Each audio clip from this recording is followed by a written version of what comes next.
Pemirsa, aksi main hakim sendiri di jalan raya masih saja terjadi. Walau diakui situasi jalan raya kerap membuat stres penggunanya, namun tak berarti aksi mau menang sendiri dapat dibenarkan. Lantas apa yang mendorong pelaku bertindak arogan? Bagaimana pula agar kejadian serupa tak terulang? Selengkapnya dalam ulasan khas Ragam Perkara, jalanan bukan tempat bertindak arogan.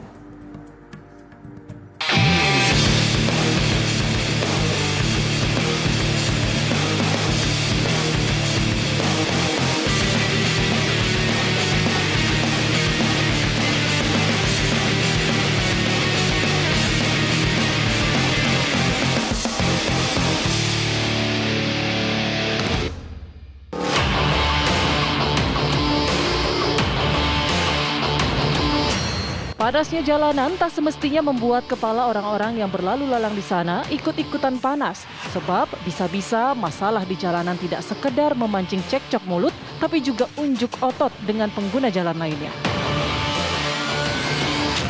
Itu pula yang terjadi pada Sabtu siang 4 Juni 2022 di sebuah ruas tol dalam kota di Jakarta, tepatnya di Jalan MT Haryono, Tebet, Jakarta Selatan.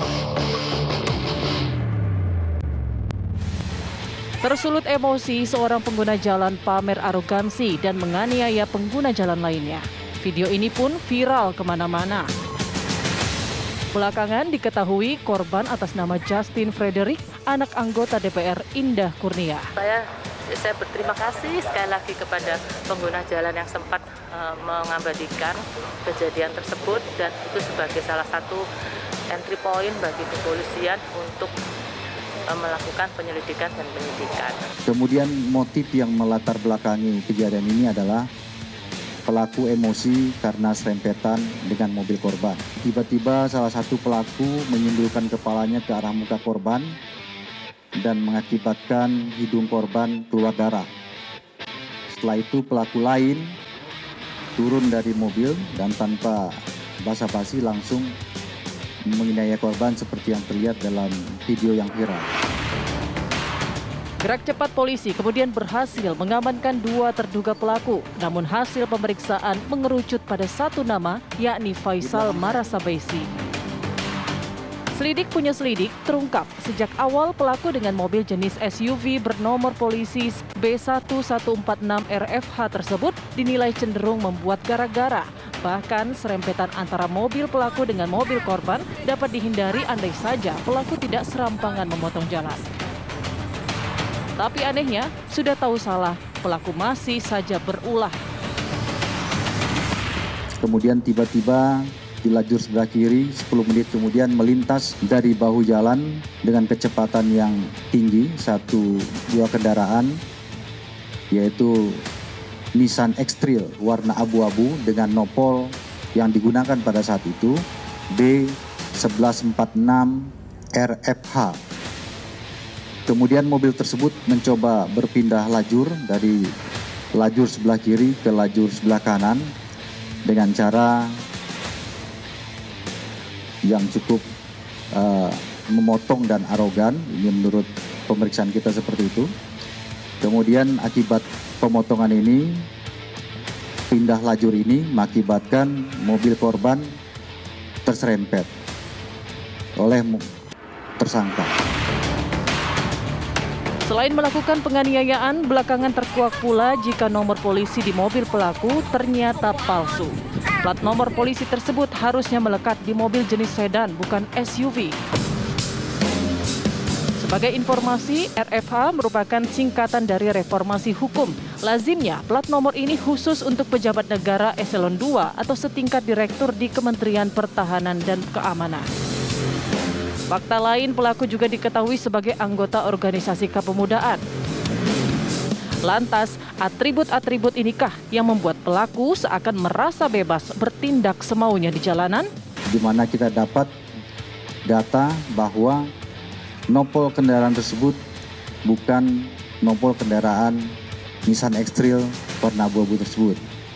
Karena berdasarkan data yang ada di Direktorat Lalu Lintas, nopol B1146RFH ini digunakan oleh kendaraan sedan. Karena kalau secara sosiologis ya, posisi seorang individu itu dilihat dari status sosialnya.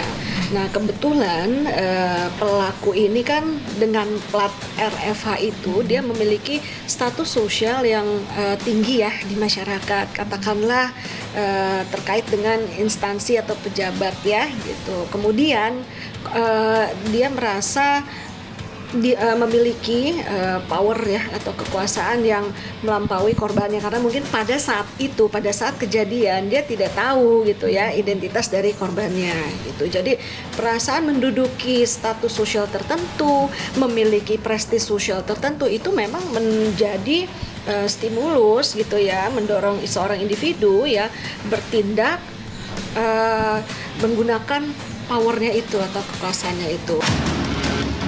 Dijerat pasal penganiayaan, ancaman pidana yang mengintai Faisal Marabesi tidaklah ringan. Sementara dari pihak Justin Frederick selaku korban akan menyerahkan sepenuhnya proses hukum ini kepada kepolisian.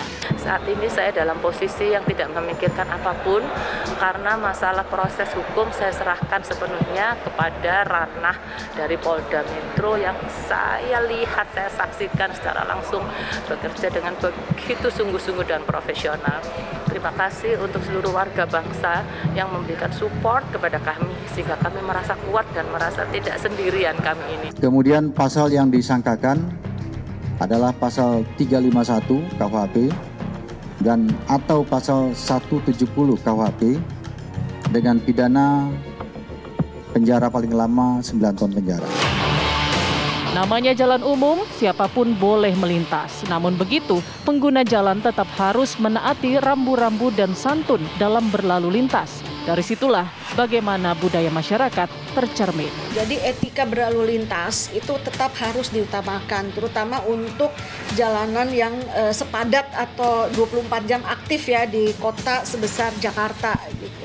Jadi kita memang harus tahu yang pertama gitu kan, tidak boleh melanggar lalu lintas. Yang kedua, walaupun dalam keadaan stres gitu ya, dalam keadaan stres menyetir, seharian terjebak macet dan sebagainya gitu, ya kita tetap menggunakan rasionalitas gitu. Kita berharap kepada masyarakat khususnya pengguna jalan dan juga pengguna kendaraan yang ada di jalan raya agar betul-betul mematuhi peraturan berlalu lintas.